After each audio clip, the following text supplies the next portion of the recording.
included Muslims. What is happening now is that there is a reanalysis going on, and that through the investigation and study of autobiographical and biographical sketches, through newspaper articles, through ads for runaway slaves, through slaveholders' records, through the testimonies of slaves and their descendants, and interesting even Arabic writings written by the slaves that are coming to the surface, we now understand that not only were Muslims part of the African population captured and brought to the Americas, but they played a vital role in resistance and in the continuance of African culture and of liberation and the thoughts of independence that the African people had within this part of the planet. We recognize the fact that in Brazil, a large slave revolt happened around 1835, and that the Muslims from Hausa and Fulani origin were not only able to resist the Portuguese, but they literally conquered a section of Brazil and they ruled it according to Islam. They literally were giving out money in a Baitul Mal, a treasury house. They were also establishing calling to the good and forbidding evil. And the Portuguese reached the point where they gave the Muslims the right to go back to Africa. And so literally hundreds of Muslims were given boats and they went back, and today you can pray in Lagos in a Brazilian mosque that was built by Muslims who were captured, taken to Brazil, and returned to Africa as free people and established themselves within the Western African continent.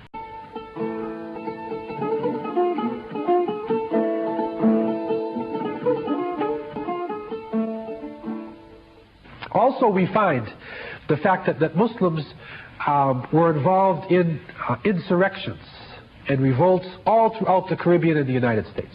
In Suriname, the slave revolt was being led by a man by the name of Arabi. His general was called Zamzam, like the Zamzam water that Muslims drink in Mecca. These bush blacks went into the interior of Suriname, or Dutch Guyana, and they're still living in the interior today. In Jamaica, in the 1820s, a slave revolt broke out, and a document was being passed around between the slaves in the Arabic language called Al-Wathiqa. This came to light through the writings of Robert R. Madden, who was one of the 6 special magistrates sent to the island of Jamaica in 1833 by the British government in order to observe the state of the country, taking them from slavery into apprenticeship. He recognized the fact that Muslims were there. He had served in Turkey and he knew something of Islamic phrases. So he gathered together a group of African people in Kingston, Jamaica, and he said, La ilaha illallah. When he said that to them in Arabic, meaning there is no God but Allah, he said they began to chant the whole of the Quran, and if he didn't tell them to be quiet, they would have finished the whole book. He found an underground society of scholars who were communicating with each other in classical Arabic language. They were writing in the script of the scholars of West Africa. One of these writings has come to the surface. It is the writings of Abu Bakr Siddiq, who was known in Jamaica as Edward Doolan. He writes within his memoirs, and I'll read from a portion of it. My name is Abu Bakr Siddiq, born in Timbuktu and brought up in Jende. I acquired the knowledge of the Quran in the country of Guna, in which there are many teachers for young people. My father's name is Kara Musa Sharif. He said some of the Guna people were obliged to flee to Kong, and on that very day they made me captive. Now he writes at the end of this text, he said, my parents' religion is Islam. They are all circumcised, and their devotions are 5 times a day. They fast in the month of Ramadan. They give tribute according to the law, zakat. They are married to 4 wives, but the 5th is an abomination to them. They fight for their religion and they travel to Hijaz, which is in Arabia, Mecca and Medina. They don't eat any meat except that which they kill themselves. They do not drink wine nor spirits, as it is held as an abomination to do so. They do not associate with anyone who worships idols or profanes the Lord's name, or does dishonor to their parents, or commits murder, or bears false witness, or who are covetous, proud, or boastful. For such faults are an abomination unto my religion. They are particularly careful, and listen to this, Abu Bakr writes, they are particularly careful in the education of their children and in their behavior. But I am lost to all of these advantages. Since my bondage, I am become corrupt. And I now conclude by begging Almighty Allah to lead me into the path that is proper for me. For He alone knows the secrets of my heart and what I am in need of. Abu Bakr Siddiq, Kingston, Jamaica, September 20th, 1834. And so within this writing, we find the words of a scholar, educated in Timbuktu, one of the centers of knowledge, Jende, one of the centers of learning on the Niger River. We also find that he communicated with other Muslims in the countryside, Anna Musa and other people. We also recognize that the fate of Abu Bakr was similar to the fate of thousands of Muslims, 30% of the slaves who came into this part of the world. And there is a number of interesting documents that are coming to the surface. There are a number of writings even written by European writers, which are now being reinterpreted. Words are being reinterpreted, where through the understanding of Arabic, to the understanding of Mandinka and West African tongues, we are recognizing the fact that Muslims had a strong presence in this part of the world and should never be taken out of the history books. We recognize the fact that Muslims were living not only in Jamaica and Brazil, but they were also living throughout the Caribbean. And the Muslims had a strong colony even within the United States itself.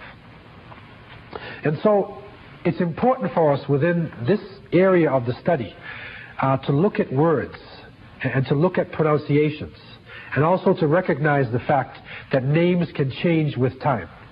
There are a lot of interesting words that come even within the United States. I remember reading the stories, Uncle Remus and whatnot, you read about Little Black Sambo.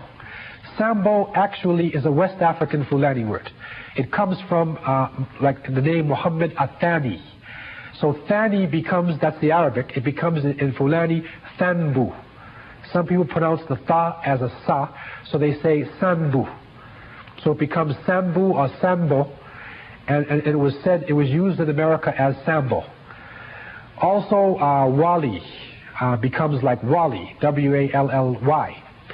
We also find that Abu Bakr in West Africa is pronounced Bubakar.